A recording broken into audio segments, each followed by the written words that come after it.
Hello, everyone. I'm David Robinson. I'm your Democratic candidate for South Carolina Congressional District 2.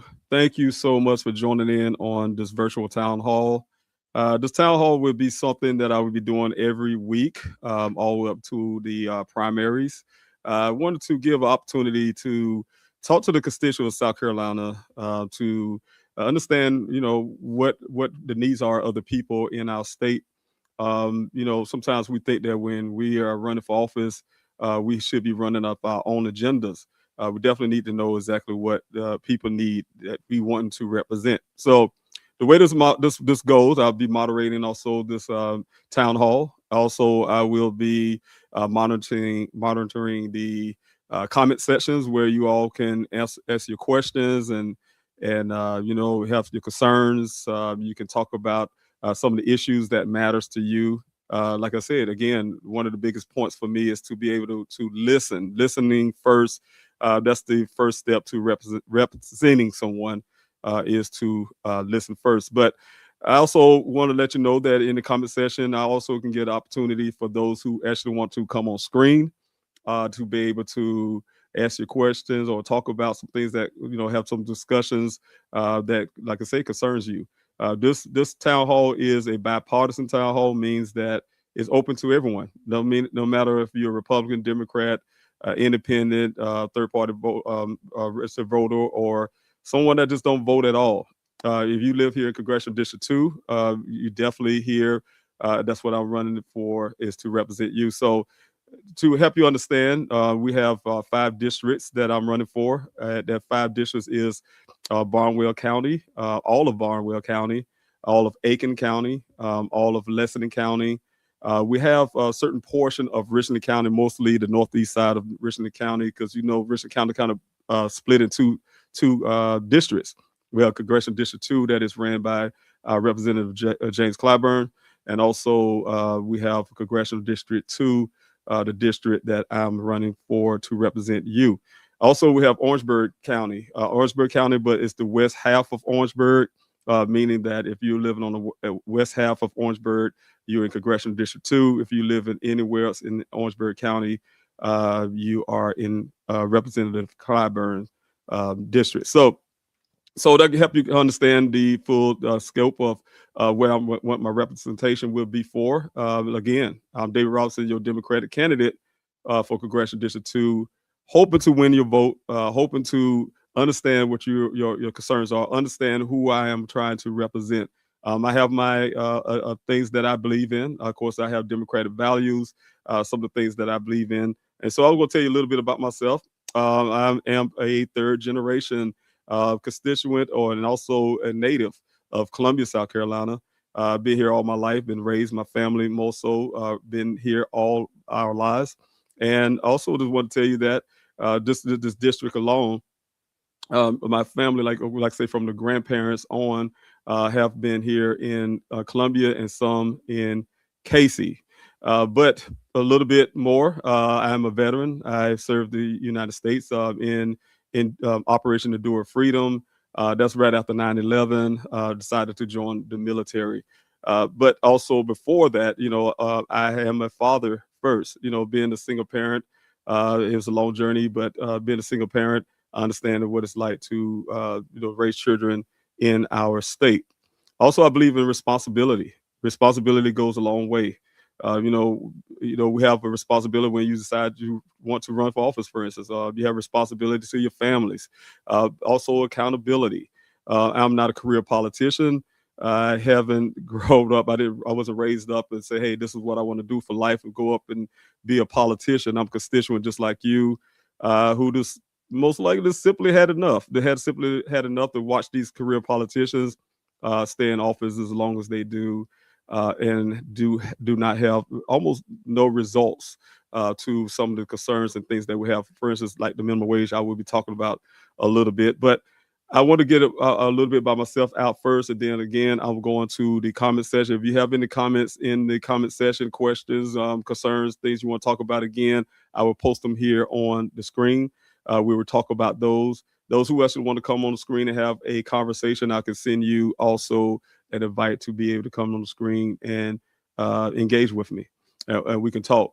Again, this is for everyone in Congressional District 2 who want to talk to the candidate who decided to run for office to represent you, to bring representation back into the People's House in Washington, D.C. Again, I think when you're leading someone, you definitely have to lead by listening. Listening goes first, and then you can understand. I grew up in an undeserved community. I just want to put that out. I grew up in a place where low funding um, uh, from the federal government as well as state has been put into our communities. I remember growing up when it was simple things like school books. We didn't have those things in our schools. That was mostly hand-me-downs.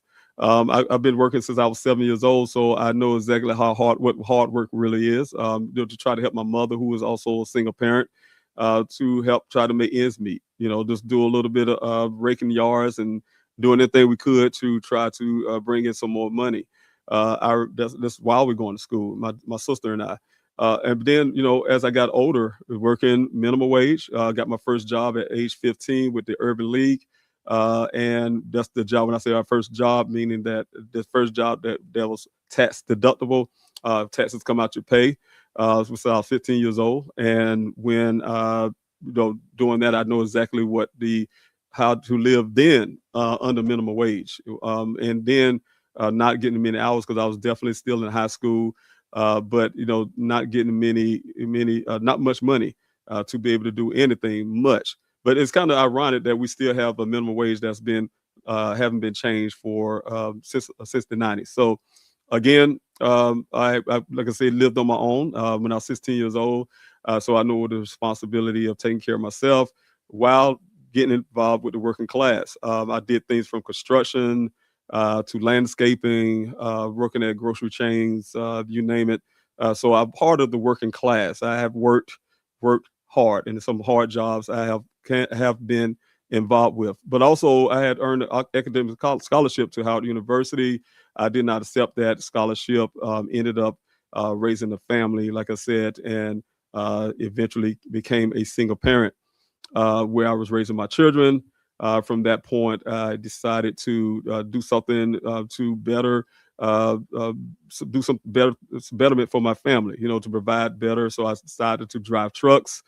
From that point, I ended up starting my own business. So I understand exactly what entrepreneurs do have to go through when you're start getting a business startup. When you need the SBA to back you, when you need some help, when the economy is not going very well, when prices going up, and then the cost to just run business is very challenging. So, and at the same time, make sure you're providing for your family. So I've been there in this spot where many small businesses are starting, trying to keep their business afloat. That's some of the things that really I hold in my mind to this day. Also, decided to we had some issues that happened with 9/11. Everybody never forget that when our country was attacked on 9/11, I think all of us was impacted in some form or fashion. I later decided to close shop. Of course, in 2004, we was going through a recession, and things very difficult. Still working some days that I was needing to be able to being a single parent, to be able to spend time with my children and take care of them in certain ways. I found myself having to work almost 7 days a week just to make those same ends meet as a company owner. And so it was one of the things I had to make a choice and decision, but at the same time, it was also ultimate choice of giving the country something that I had. I have skills. I've been driving trucks for doing at that time for over 13 years. So I decided to give the U.S. Army something that I'm good at. I've heard that some of the service members were having a difficult time in Iraq doing the convoys and things like that. So I went to my local recruiting station and decided to enlist in the U.S. Army. Of course, I worked with a combat engineer unit when I was there in Afghanistan, and it's also in the military. And I never really drove trucks for the military, but I tell you, I have done some other things for the combat engineer unit. I suffered a injury because of IED blast in Afghanistan that ended my career, shortened my career in the military. So I'm disabled veteran, retired, and from that point, everybody know about the story that happened with my son. I found myself outside the desert of Afghanistan and found myself in the desert of Arizona, searching my son until this date. But the journey that I have gone through had led me to this point to represent or want to represent the people of South Carolina Congressional District 2. There are some issues here in the state that matters to me, of course. All those things that I have mentioned earlier. It's a lived experience for me. It's not something I read in the book. I came from different communities. I experienced the dependency on being a working American when an entrepreneur, started my own business, to the difficulties of raising a family on your own. So I've been in every aspect of those areas of life. So I have lived experience when it comes to why it's important to have a representative that actually represents your values. And so this town hall would be to hear from everyone. I don't see anyone in the comments section yet. But if there's anyone don't come in the conversation, I don't get any questions today, or we don't have any comments today. This is the first town hall. The first town hall, like I said, would be going on every week, Fridays at 6:30 p.m. So if you are listening to me now, please talk to your friends, your families, and tell, hey, look, we have someone that's arrested running for office. We had some of the same things that have been going on for over 24 years. There need to be some changes in our district. We need someone who have lived experience, who understand what you're going through. When they decide to push legislation, they will push legislation that mimics what you need, as a whole. Because I believe that if you don't represent everyone in your district, you're ineffective. And what that means is you cannot say, one is like that link in a chain. What I was saying before about having a chain, every link is part of the chain. If one link in that chain is weakened or broken, then the whole entire chain is broken. So that's what I'm here for, is to fix those broken links that's in Congressional District 2. I have traveled many times down in places like Batesburg, Leesville, Ellerton, South Carolina, down in Aiken County, North Augusta, Swansea areas, down in Blackville, and some of these the rural areas where we talk to constituents on that campaign trail, and they would tell you no one cares about them, and it's understandable when you see the infrastructure that's happening down in these areas where people are, and infrastructure is more than just roads and bridges, as everyone know. As when those storms come through, like Hurricane Helene, we also had Hurricane Hugo back over, I think, almost 20 years before that, and we see the same issues every time. I even heard a lawmaker say that why fix it when storms come once every 100 years or something to that effect. I know in my lifetime, I know 3 major hurricanes that came through here, and probably could have been more. And that wasn't 100 years, and I'm not 100-year old. What I'm saying is, we have these excuses, and they'll say it would cost a lot amount of money to keep our constituents safe. That's called public investments. You invest in the people. You don't invest in yourself. You invest in the people. You take those monies. Ever since Hurricane Hugo, for example, take that money. You allocate it out to this point. If they would have did the right things from Hurricane Hugo at the time, by the time Hurricane Helene hit, we would have had those, for instance, power lines buried in our rural communities, and these trees would not be falling on it, and families would not be losing their food because of lack of electricity. Some people are relying on machines in their home just to live, and so these things are important. These things are important. That's when you have to put the investments there for the people in your district. Also, again, talking to some of the constituents down in Batesburg, Leesville, for instance, who says that they have to take their children to adjacent city because there are lack of teachers in the school. The schools are ran down. The AC units not working. You name it. We also have broadband that's not available to a lot of students in these areas. And here it is in 2025. You'll think that high speed internet is something that should be basic in this days and time. So these are things that mostly concern for me as a person who's running for office to make sure that we're doing what we can as a representative. These people say, hey, look, we need changes. And then I'm here to try to get those changes done, or here to get those changes done. I am looking in the comment section. I want to pause right here. I'm looking in the comment section, and I haven't had anyone to join in. To see a few people watching. And again, if you're watching, please share that I have a town hall that's going to be weekly. That's every Friday. So if anybody wanted to be a part of this town hall, they can. You can go to davidrobinsforcongress.com. You can register. You can watch it on any platform that you desire. You also, in the comment section, I will be your comments, or even if you have questions, will come up on the screen. I will also open the floor up to you, so you can have the opportunity to speak to me directly. You can speak to me directly. We can have a conversation. That's what this whole town hall is intended for. It's conversational. It's not something I want to speak down, and it's not all about what I, David Robinson, want to do. I want to hear from you. I want to hear from the constituents. We have a lot of times people running across the country right now looking for their representative. I'm not a elected official yet, but we have elected officials dodging the people. I don't expect the elected official to do something that I'm doing right now. For instance, only doing a virtual town hall. We need an in-person town hall. I had an in-person town hall. I invited my competitor, Joe Wilson, to be a part of that town hall. He didn't show. I also know that we have many other events where our elected representative was invited and they don't show.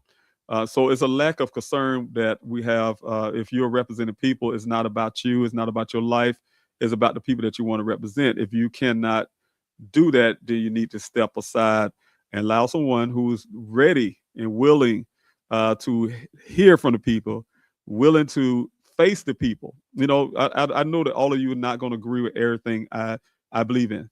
Not going to believe in everything that what I feel like my values are. So that's the reason why I say it's not about what I think, it's about what you think. I'm here to hear what the constituents have to say.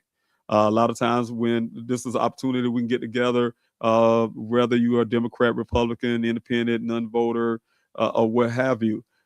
Give us a space to come together, to have those dialogues, to talk about these things, because a lot of times, believe it or not, you're saying the same exact thing, but you're speaking in a different language in a sense. Saying it in a different way. And I found that to be true when I travel on the campaign trail.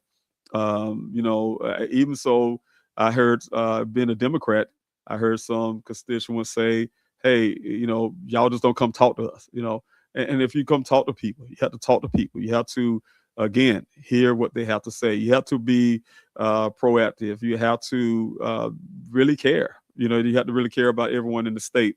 They don't have to vote for you, but you're a representative for the people in your state. Well, since I don't have any participation when it comes to questions, I'm trying to keep the floor open for a while. Again, I'm David Robinson, your Democratic candidate for Congressional District 2. If you all have anytime, I have these town halls. It's going to be weekly every Friday at 6:00 p.m. on Eastern Standard Time. If you ever want to come into the town hall and you want to have some conversation, again, I can bring you on the screen. We could do so. If you want to just talk through the chats, your chat will come up on the screen. We can have those discussions as well. This is an open floor to everyone. Congressional District 2. Congressional District 2 consists of 5 counties. That is Aiken County. That's all of Aiken County, Barnwell County, all of Barnwell County. That's all of Lexington County, and mostly the northeast parts of Richland County. Also, there's Orangeburg County, the west half of Orangeburg. That's a part of Congressional District 2. And so the only two parts of the county that's kind of split, like I said, is Richland County and Orangeburg County. That's split between Congressional District 2 and Congressional District 6. Depending on what side of town you live on in Richland County, you'll be on Clyde Burnside District. And that's, I think, mostly when I see people, they ask, it's more like if you're living off Garners Fair Road, more the Garners Fair Road towards Sumter. What's that, Sumter, but towards that direction. And also you have, but if you live on the other end going toward Divine Street, you got a portion that's Congressional District 2. So it's kind of weird how the lines are drawn. But also, if you're at Columbia Mall, one half of going towards the northeast side is Congressional District 2. But if you're going back the other direction on Two Notch Road, you're going into Congressional District 6. So it depends on where you live in Richland County, which part of the district that I'm trying to represent. The other half, again, would be Representative Clyburn's district. If you live in Orangeburg, if you're on the west side of Orangeburg, you are in Congressional District I'm running for.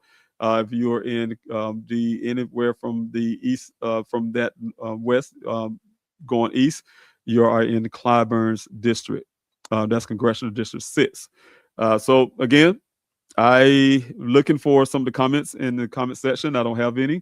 If you had comments, it will come up on the screen. We'll have if there's anything you want to say, it'll be right here on the screen. If there's something you want to even ask, I can have a discussion with you. This is an open floor for discussion for everyone in our district.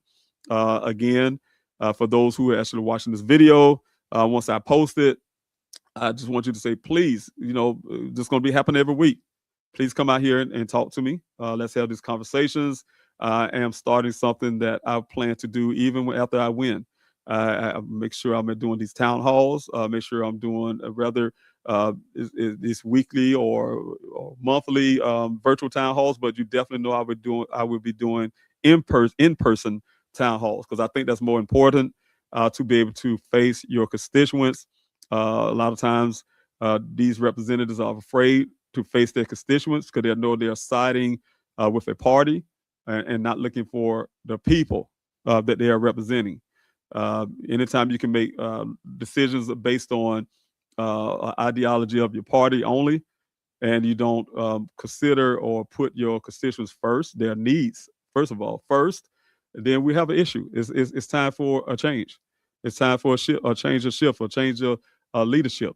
And so I'm asking you guys to go to davidrossforcongress.com, learn a little bit more about who I am, who my campaign, what I stand for. I will start off every town hall talking about who I am first, what I want to do, and then I will go into the listening session, meaning that the only way I can lead or do anything is to first know the people who I'm representing. So again, if you hear this, reach out to your friends, family, say, hey, look, we have a representative who's running for office, a candidate who's running for office to be your representative. To give you a little update on this too as well, you need to know we do have a primary that will be coming up. I have a primary somewhere in June. I would need everyone's support. Also, after we get past the primary, then we'll go into the midterm elections, which I think is very important because it's a big decision for everyone. Like I said, whatever your party affiliation is, it's definitely a big decision of who would represent you in the People's House in Congress. Again, I think that if you're going to represent people, you need to face the people. You need to hear their questions, criticism and all. You need to hear it. I was taught a long time ago, if you don't have tough skin, then you don't need to be in the game, right? And so, and when I use that analogy, I'm talking about like a football game because I've been taught that. And so, a lot of people run away from the constituents because they know the choices they made wasn't right. It's not being considerate of everyone in your district.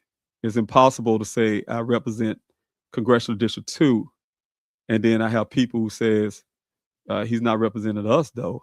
He's only representing those in his party. He's only representing those on his side of the tracks, for instance. And so that's not representation. My goal is to bring representation that matters to everyone. Representation means that, hey, look, we got with the community. I heard what the community needs are. I hear what their concerns are, and I'm gonna echo those in the halls of Congress, regardless of my party affiliation.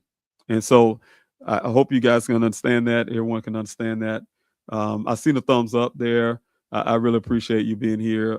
If again you come to the town hall next week, you have any questions, you can put them in the chat section, whatever platform that you're on right now, and it will come up to me, and I will put it up on the screen. I also can give you the opportunity to come on screen. If you want to say, hey, look, I want to verbally speak on this town hall, I can put up many people on the screen, and you can come and we can have a discussion. And we can talk about some of the questions that may come up while we have the discussions. Every week, we want to make this town hall something that everyone can come to, regardless of your political affiliations or none at all. If you're a constituent, you just want to be in here and talk and discuss some ideas. Like I say, I'm going to sound like a broken record. Concerns to you name it. This is the floor and opportunity to do so. Again, I'm David Robinson, your Democratic candidate for South Carolina Congressional District 2, here to make a change. And I think that'll be it. I will try this again next week. I don't want to keep going on and on. I'm trying to wait till I see maybe some more participation. I do see viewers, but I don't have any comments. But those, again, if you're watching this video and you say, hey, I want to do this off of Instagram, for instance, I will make sure that next week is Instagram is included. This week, I don't know if it's something with Meta when it comes to the platform that I'm utilizing to stream, but I've been having some difficulty at times with Instagram.